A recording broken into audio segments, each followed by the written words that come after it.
Amém? Glória a Deus. Mantenha a sua Bíblia aberta comigo aí no Evangelho de Lucas, capítulo 13, onde nós lemos no início.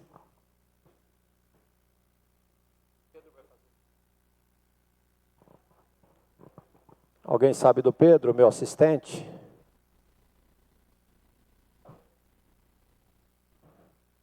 Ele aprende, ele é novo ainda.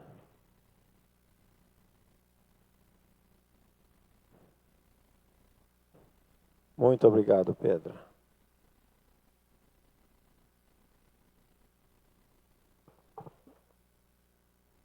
Nós vamos meditar na palavra de Deus.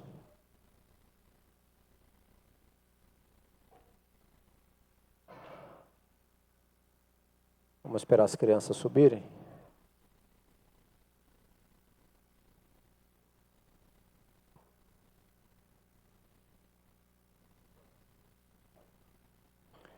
Essa parábola é uma parábola conhecida, né?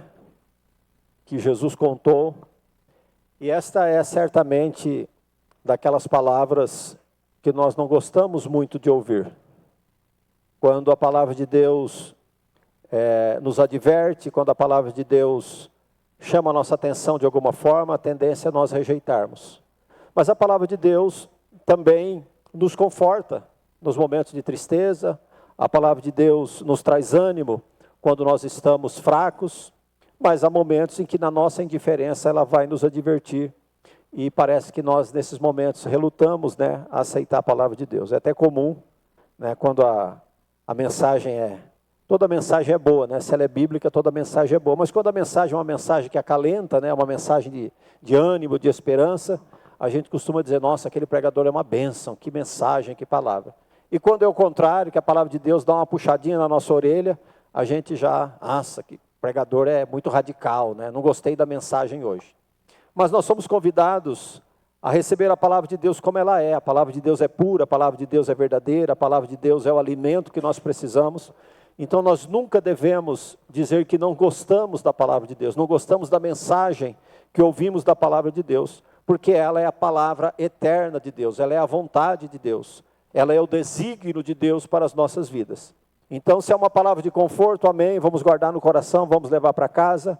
Mas se também é uma palavra de advertência, vamos ficar atentos para aquilo que o Senhor quer corrigir. Porque, afinal de contas, a palavra de Deus diz que Ele só corrige aqueles a quem Ele ama e a quem Ele tem por filhos, né? Então, como filhos de Deus, vamos receber a correção do Pai, se ela vier para as nossas vidas. A palavra de Deus também é apresentada na própria Bíblia como um espelho, né? Nós vamos para o espelho e às vezes ficamos procurando, ou uns procuram a beleza, outros procuram os defeitos, né? Mas o fato é que o espelho sempre vai nos mostrar as nossas duas faces. Ela vai mostrar aquilo que é belo, aquilo que é bonito, mas vai mostrar aquilo também que é feio.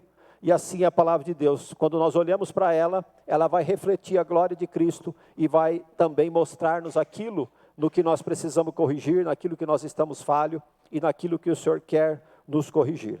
E nós sabemos que o nosso Deus é um Deus que fala. O nosso Deus, nós às vezes rodeamos, né? Quando precisamos tratar de alguma coisa, quando precisamos falar alguma coisa, nós preferimos protelar, preferimos enfeitar, mas o nosso Deus não. O nosso Deus é um Deus que fala diretamente.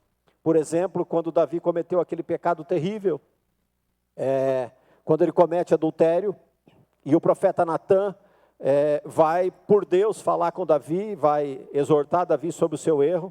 Você nota que no texto Natã não ficou falando de outras coisas, ele não falou de idolatria, ele não falou, por exemplo, da quebra do sábado, mas a palavra de Natã, se você for lá para 2 Samuel capítulo 12, verso 9, ela é uma palavra muito forte, uma palavra muito direta. Natã fala para Davi assim, Davi, por que você desprezou a palavra do Senhor, fazendo o mal diante dos seus olhos? Você usou a espada dos filhos de Amon para matar Urias e depois foi lá e tomou a mulher que era dele.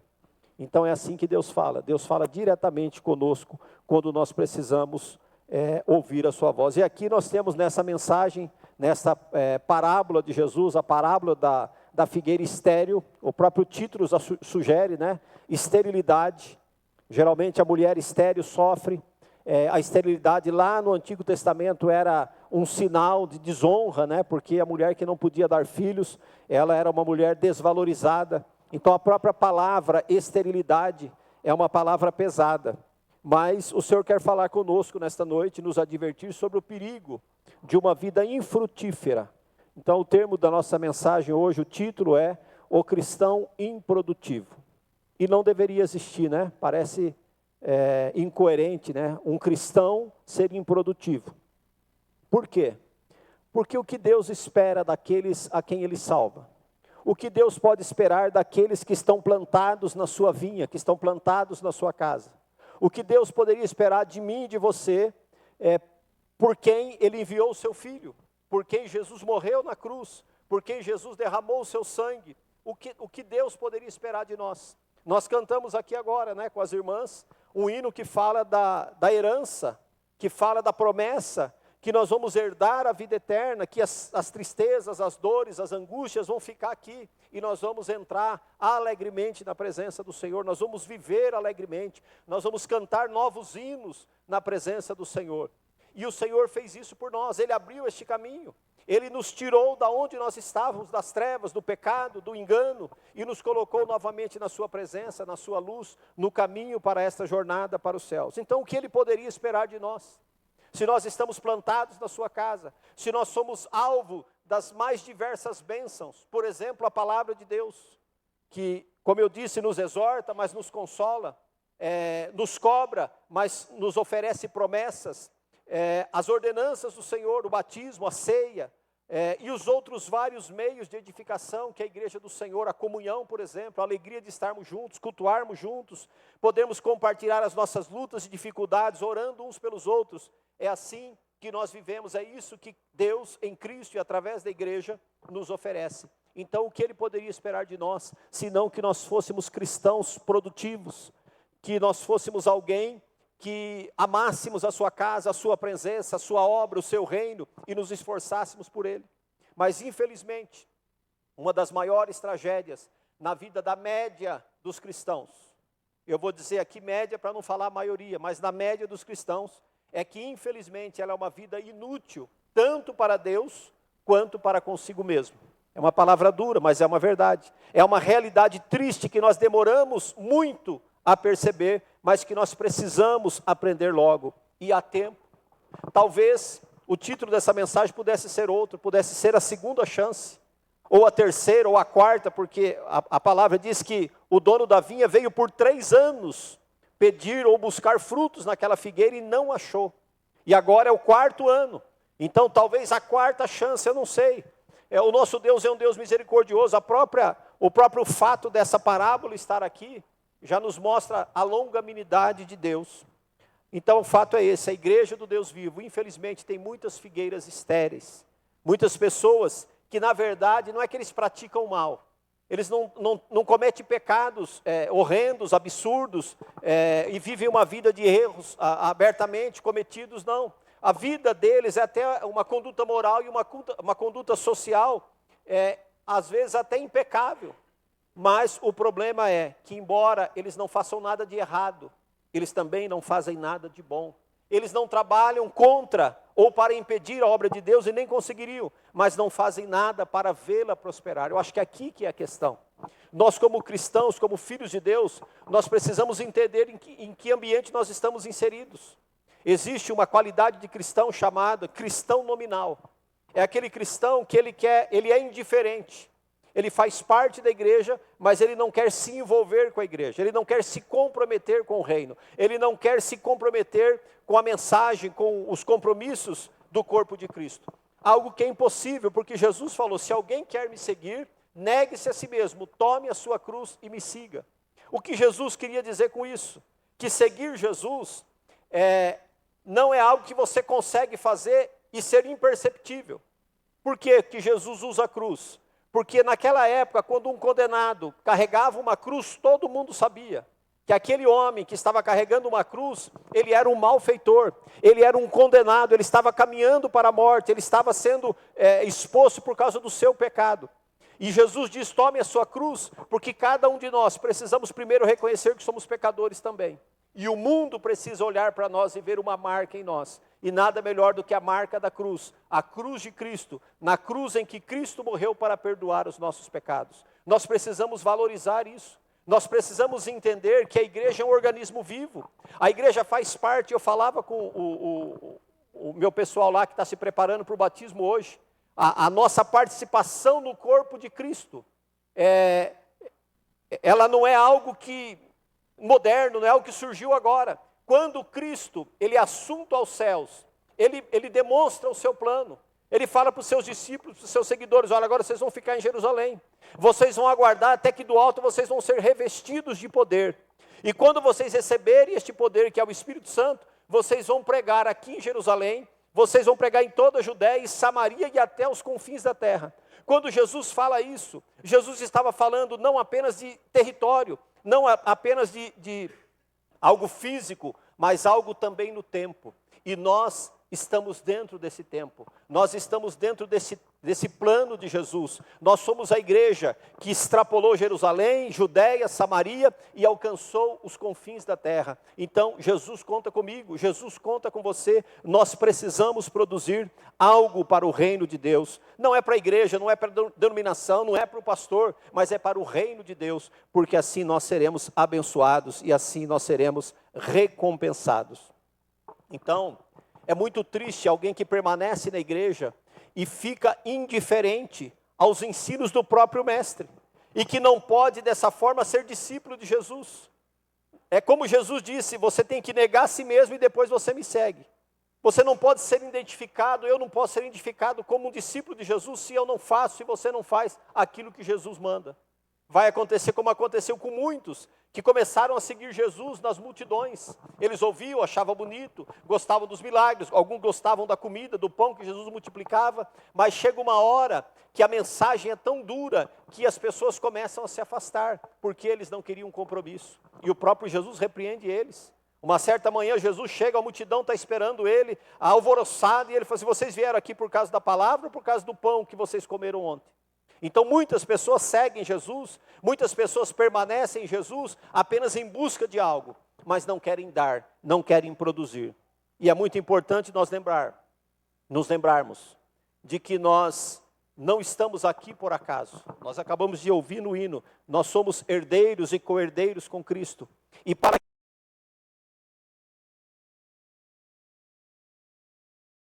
sei que todos vocês sabem que há mais de 2000 anos atrás, Jesus subiu aquele madeiro, Jesus foi exposto a toda vergonha e ali foi crucificado injustamente, inocentemente, por causa do meu e por causa do seu pecado. E depois João vem no capítulo 15, no verso 16, e diz assim, sobre as palavras de Jesus, né, registrado em João: não me escolhestes vós a mim, mas eu vos escolhi a vós e vos nomeei para que vades e deis fruto. Então é isso que Deus quer de mim, é isso que Deus quer de você, que nós produzamos, que nós demos fruto na nossa vida, na nossa caminhada. E é muito interessante que João, né, Jesus fala lá em João, que nós devemos dar frutos e que o vosso fruto permaneça. É muito interessante isso. A questão aqui da parábola estéril, da chamada de produzir frutos, há muitos anos atrás, aliás, esse autor foi meu professor no seminário de teologia, um livro que ele escreveu chamado A Tríplice Missão da Igreja. O autor é Gary Luther Hoyer. E ele fala ali de 3 visões ou de 3 missões que a igreja tem.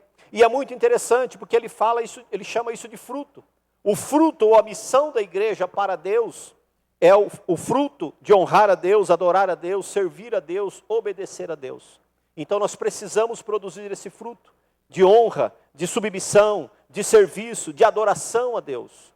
A igreja também, nós somos chamados para produzir um fruto, que é a nossa missão para a obra de Deus. O que nós podemos e o que nós devemos produzir para a obra de Deus? A nossa contribuição, como nós fizemos agora há pouco no culto. O nosso serviço, que é a nossa disposição em servir, em atuar, em fazer algo na obra de Deus. E também a comunhão, vivermos em comunhão, a oração, orando uns pelos outros. Quantas coisas nós podemos fazer quando nós estamos plantados, quando nós estamos na igreja de Cristo. Um outro fruto que o livro coloca, que é a nossa missão, o nosso fruto em relação ao mundo. O que nós devemos fazer, qual é o fruto que nós devemos produzir em relação a este mundo? É o fruto da pregação, o fruto da evangelização, o fruto do discipulado, o fruto do testemunho para este mundo. Olha quantas coisas nós podemos fazer. quantas coisas nós devemos fazer. Então, tudo isso é esperado daqueles que estão plantados na casa de Deus. Mas, infelizmente, muitos que se dizem cristãos, muitos que frequentam as igrejas, não querem assumir essas responsabilidades. Eles estão totalmente alheios a este mandamento do Senhor. Eles ficam acomodados. E aqui entra a aplicação, a primeira aplicação da nossa parábola. São pessoas que estão acomodados numa posição, sugando os mesmos alimentos de um cristão frutífero, de uma árvore que produz, mas eles não produzem nada. Note que o dono da vinha, no verso 7, no final do verso 7, ele diz assim: há 3 anos venho procurar fruto nesta figueira, e não acho. Corta, porque ela ocupa ainda a terra inutilmente. Numa outra versão, por que deixá-la inutilizar a terra? Ou seja, ela está ocupando o espaço ali. Ela está absorvendo os nutrientes ali. Ela está tomando a atenção do vinhateiro, do viticultor, do agricultor ali, mas ela não produz. Então o que ela está fazendo ali? Corta. É uma palavra dura, é uma palavra difícil de ouvir. Mas muitos filhos de Deus se supõem ser filhos de Deus, mas não querem obedecer, não contribuem para o reino de Deus, não produzem para a causa de Cristo. E geralmente, essas pessoas a gente consegue identificar. São pessoas de difícil relacionamento, são pessoas que gostam de apontar os erros da igreja, gostam de apontar os erros dos outros, gostam de defender-se dos seus erros, apontando os erros alheios. São pessoas que geralmente exigem um cuidado maior, eles exigem uma atenção maior. Então são pessoas que realmente eles não estão com a mão na massa para produzir. Eles não chegam lá para se entregar e para fazer, mas são pessoas que precisam de cuidado, são pessoas que exigem esse cuidado. Por quê? Porque não estão plantados, não estão produzindo. E que Deus tenha misericórdia de nós, que não exista ninguém aqui, mas se existir porventura alguém nessa condição, o viticultor, que é a figura do Espírito Santo aqui esta noite, ele quer com a palavra entrar na nossa vida, entrar nas nossas raízes, oferecer esse adubo que ele chama aqui, que venha fortalecer a nossa vida, que venha mudar a nossa visão, nos levantando, nos fazendo crescer e produzir para a glória de Deus. Não há como negar que a obra de Deus não é o lugar para acomodados. Talvez se eu usasse a palavra covarde, você pudesse achar ofensivo. Mas também não é um lugar para covardes. A obra de Deus não é um lugar para as pessoas que se acovardam. Até a palavra de Deus diz que aqueles que colocam a mão no arado e olham para trás, eles são desqualificados. Nós temos que olhar para Jesus, o autor e consumador da fé. Nós temos que olhar como o próprio Jesus disse: levantai os olhos e vede como os campos estão brancos e prontos para a colheita. E o Senhor precisa de ceifeiros. O Senhor precisa de obreiros para esta seara, para esta colheita. O tempo está findando, meus irmãos. O tempo da igreja na terra são os finais, são os últimos momentos. E nós precisamos estar preparados. Nós precisamos fazer algo para Deus. Nós precisamos, pelo menos, parecer discípulos de Jesus, fazendo algo para Ele. Desejando a sua presença. Desejando fazer aquilo que Ele nos incumbiu de fazer. Olha, um outro texto bíblico que nos mostra a atitude de Deus para com aqueles que são acomodados ou improdutivos. Se você quiser abrir a sua Bíblia em Mateus capítulo 21, versos 18 e 19. Jesus seguia de Betânia para Jerusalém. Era uma viagem relativamente curta, mas ele levantou de manhã. E ele então está a caminho da cidade e na beira da estrada, ele olha e vê uma figueira. E o texto diz que Jesus estava com fome. O verso 18 diz assim: de manhã cedo, quando voltava para a cidade, Jesus teve fome. Vendo uma figueira à beira do caminho, aproximou-se dela, mas nada encontrou a não ser folhas. Então lhe disse: nunca mais dê frutos. Em outras versões, nunca mais nasça fruto de ti. Imediatamente a figueira ou a árvore secou-se. O que nós vemos aqui é um sinal do juízo de Deus para a improdutividade. Não é à toa, não foi sem propósito que esse texto está registrado em Mateus. Não foi sem propósito que Jesus proferiu a parábola da figueira estéril. Por quê? Porque Jesus quer que nós atentemos, que nós percebamos que nós não podemos fugir desse compromisso. Nós não podemos fugir desta responsabilidade. Então, esses textos, essa parábola e outros textos que a Bíblia profere, é porque Jesus está querendo nos chamar a atenção. Jesus está querendo nos acordar. Olha ainda a parábola, lá agora de Lucas, voltando para a parábola inicial. O texto diz que um homem tinha uma figueira plantada na sua vinha. Lá num vaso que a Neia tem no fundo do quintal lá, apareceu um brotinho e foi crescendo, e pela folha, eu falei para ela, isso aqui é um pé de ameixa. Eu vou vender para a Mônica esse pé de ameixa. Ela gosta, né? Você planta lá no quintal. E ela já está num vaso, um broto assim grande. Então, ela nasceu ali por acaso. Mas a figueira aqui da nossa história, da nossa parábola, não. O texto diz que ela foi plantada, ela foi cuidadosamente plantada. Primeiro, o ambiente, né, da vinha não é um lugar qualquer. É um lugar separado, é um lugar protegido, é um lugar adubado, é uma terra boa, é uma terra fértil, não tem espinho, não tem pedras, não é um lugar qualquer. E a igreja não é um lugar qualquer. Quando Deus nos coloca aqui, quando Deus nos planta aqui é um lugar especial que Deus escolheu para que nós pudéssemos frutificar, para que você pudesse florescer, para que você pudesse produzir para a glória dele. A igreja é o melhor lugar para se produzir. Então note, a decepção do dono daquela vinha é porque a figueira não nasceu ali por acaso. Se eu chegar um dia desse e tiver uma ameixa lá no pezinho de ameixa no vaso, eu vou ficar feliz, mas eu não podia exigir isso dela, porque ela nasceu ali sozinha, ninguém plantou, ninguém cuidou, ela nasceu ali. Mas aqui não. O texto diz que ele tinha uma figueira plantada, uma figueira cultivada. O lugar dela estava ali, ela não surgiu por acaso, ela foi plantada. E você também não está aqui por acaso, você foi plantado aqui por Deus. Nenhum de nós está aqui por acaso. Se você não sabe, ou não sabia, ou se esqueceu, Deus tem um plano para cada um que Ele salva. E o plano dele é que nós produzamos, é que nós possamos glorificar o seu nome, testificar do seu nome, testificar da sua palavra, testificar do seu reino, fazer algo para Ele. É isso que nós podemos e devemos fazer.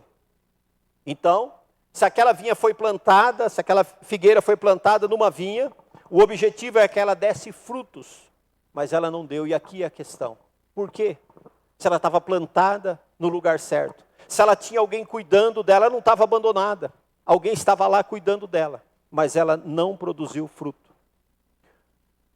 Infelizmente, esta palavra que Deus coloca, essa mensagem, esse alerta que Deus coloca nesse texto, é porque existem muitas figueiras estéreis dentro da igreja. Muitas vidas vivendo como se não houvesse uma eternidade. Como se a nossa vida aqui fosse algo social, um encontro social, sem compromisso, visitando, vendo amigos, curtindo bons momentos, mas sem esse compromisso. Então, tanto nós quanto essa figueira fomos plantados num lugar favorável. E pense sobre isso. A figueira do capítulo 13 de Lucas falhou deixando de cumprir o seu objetivo. E nós precisamos pensar sobre isso. Será que nós estamos cumprindo o objetivo para o qual fomos chamados? Para o qual fomos salvos? Será que o nosso Senhor e Mestre, se Ele viesse hoje nos visitar, será que se Ele viesse hoje procurar algo, um fruto na minha vida e na sua vida, Ele encontraria algo? Será que Jesus se satisfaria olhando para nós como aquela figueira da beira da estrada de Mateus 21? Que decepção para Jesus olhar para aquela figueira e ir até ela, sendo Ele um Deus onisciente. Eu imagino que Ele sabia, havia uma lição que Ele queria deixar ali. E essa lição chega para nós hoje. É extremamente decepcionante para Jesus olhar para a minha vida, olhar para a sua vida, 1 ano, 2 anos, 3 anos, um tempo, mais uma oportunidade, e Ele não vê esses frutos. E aqui tem uma coisa que Mateus destaca lá na parábola que secou, que é a questão das folhas. Muitas pessoas se contentam com as folhas. O que a folha representa? Representa uma roupagem, representa uma aparência. Quando Jesus olha para aquela figueira, o texto diz que Ele procura frutos nela, mas Ele procura, olha e não tinha senão folhas. Meus irmãos, isso é muito perigoso. nós nos parecermos com discípulos de Cristo, nós nos parecermos como cristãos, mas na essência não sermos. Como eu disse no início, o cristão nominal é aquele cristão que não tem compromisso, aquele cristão que não vai produzir, aquele cristão que a hora que precisa ele não vai aparecer. Então a nossa responsabilidade é muito grande. E eu quero aqui encerrar a nossa meditação de hoje com algumas perguntas, talvez 2 ou 3 perguntas. A primeira delas, você está vivendo para Cristo ou para você mesmo? É muito comum encontrarmos pessoas reclamando as bênçãos de Deus, reclamando as soluções de Deus, as respostas de Deus.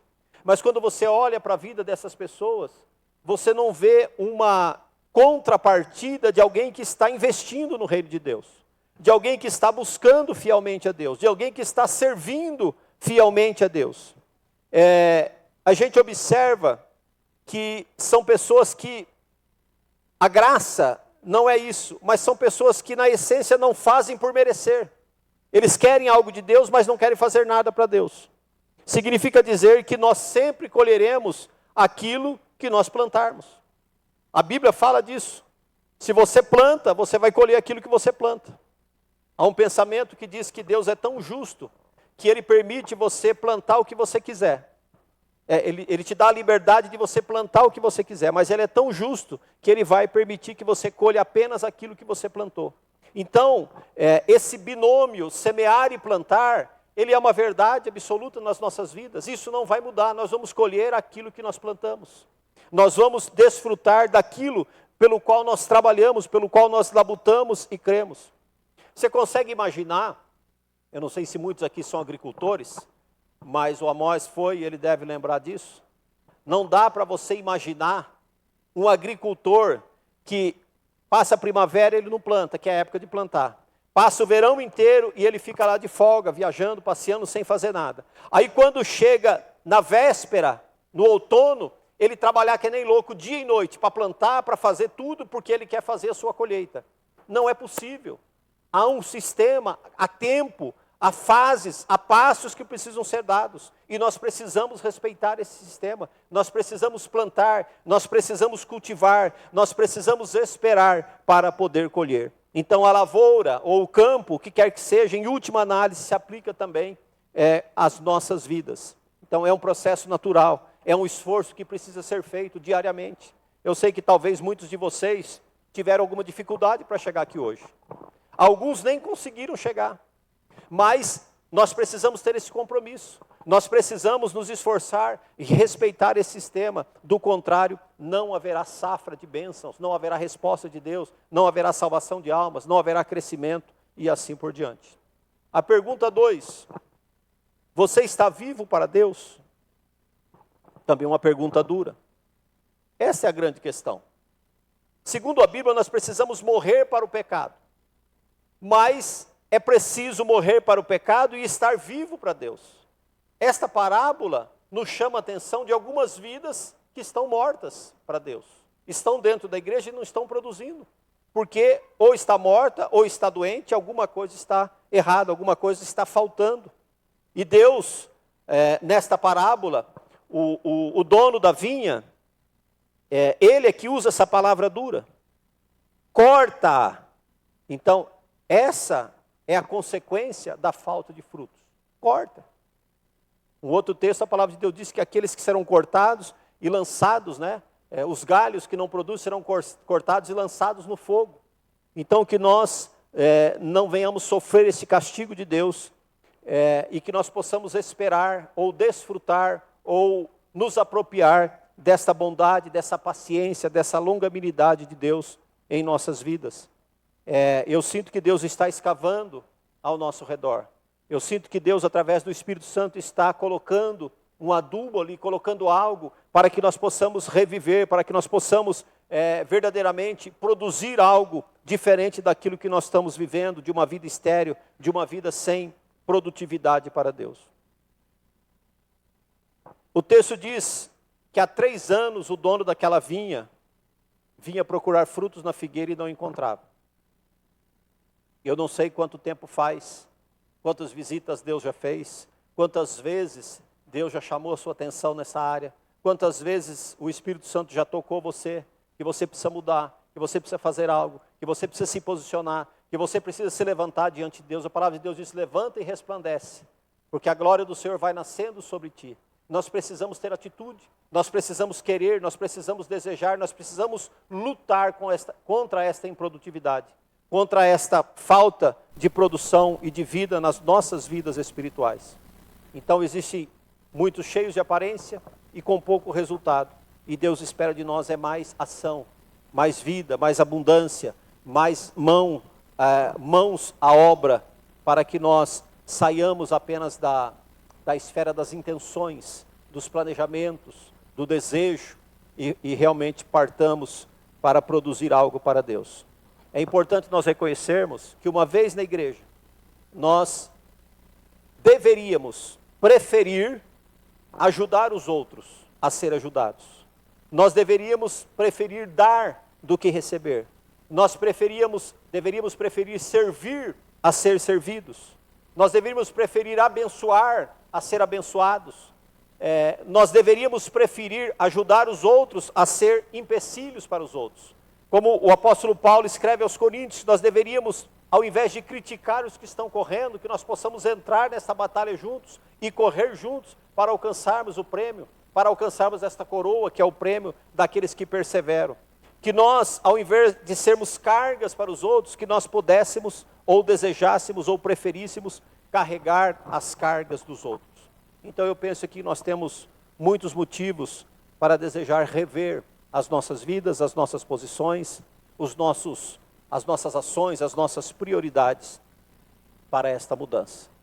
Ah, pastor, mas é tão difícil mudar. Eu concordo com você, é muito difícil mudar. Às vezes a gente chega no estágio, sabe aquele ditado, né, que diz que pau que nasce torto não endireita? É assim que acontece. A gente vai, errado hoje, errado amanhã, e vai, e parece que o tempo diz para você: não tem mais jeito. O tempo pode dizer para você que não tem mais jeito. Mas Deus, se você abrir espaço para Deus na sua vida, no seu coração, Ele pode mudar qualquer coisa. Não há nada que Deus queira mudar que não seja mudado por Ele. E a última pergunta: você está satisfeito com o seu desempenho? Então, como eu disse, será que se Jesus viesse hoje, Ele ia falar para mim, corta, ou Ele ia ficar satisfeito? Ele ia encontrar um fruto.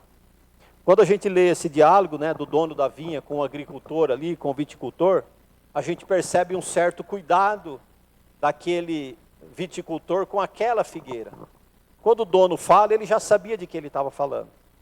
Quando o dono fala, corta, por que ela está ocupando a terra inutilmente? Parece que ele tem um carinho, ele fala assim, não, faz o seguinte, vamos esperar mais um ano, deixa mais esse ano. Aí eu vou cuidar dela, eu vou lá, eu vou cortar, eu vou cuidar, vou estercar ali, vou adubar ela. Se o ano que vem ela não produzir, aí você corta. Esse é o papel do Espírito Santo. É aquele que intercede por nós. É aquele que nos ajuda nas nossas fraquezas. É aquele que toma-nos pelas suas mãos quando nós estamos fracos, quando nós estamos desanimados, quando nós estamos definitivamente querendo abandonar. O Espírito Santo não quer deixar. Vamos lá, levanta aí, eu vou te ajudar, eu vou estar com você. Vamos junto, vamos vencer, mais uma vez, mais uma tentativa, mais uma chance. Que o Espírito Santo possa falar no seu coração esta noite. Que o Espírito Santo possa tocar a sua vida. E mais do que isso, que Ele possa levantá-lo de uma situação que eventualmente você esteja e ela não possa não estar agradando ao Senhor. Amém? Vamos ficar em pé, eu quero orar com vocês. Engraçado que essa parábola, ela termina e não é dito nada se no final essa figueira produziu ou não. E eu acho que isso é de propósito, né? É intencional. Porque Jesus deseja que cada um de nós faça a sua própria análise. Que cada um de nós recorra a esse tempo, a esta oportunidade, que o Senhor está nos dando nesta noite, de não sermos um cristão improdutivo, mas sermos alguém que produz para o reino e para a glória de Deus. Oremos. Senhor, nosso Deus e Pai, essa é a Tua palavra, Senhor. Muitas vezes não gostamos de ouvir algumas coisas que o Senhor diz, mas precisamos. O Senhor é o nosso Pai. Muitas vezes o nosso coração, Senhor, fica endurecido, obscurecido, insensível, nos afastamos, abandonamos, mas nós sabemos que o Senhor é aquele que tem cuidado de nós. O Senhor sabe os nossos limites, o Senhor sabe as nossas fraquezas, o Senhor sabe, Senhor, as nossas limitações. Portanto, nós nos entregamos ao Senhor. Se nós somos, Senhor, esta figueira estéril nesta noite, nós pedimos que o Teu Espírito Santo venha sobre as nossas vidas, para colocar, Senhor, o adubo, para colocar, Senhor, o alimento, para cuidar, Senhor, de nós. E que nós não venhamos perecer, Senhor, sob o juízo daqueles que não produzem, daqueles que se afastaram, daqueles que morreram, Senhor, estando dentro da igreja. Tem misericórdia de nós, Senhor, tem misericórdia das nossas vidas. Opera em nós, Senhor, pela Tua misericórdia e pelo Teu amor. Nós oramos em nome de Jesus. Amém. Vamos louvar o Senhor com esse cântico, antes de encerrarmos.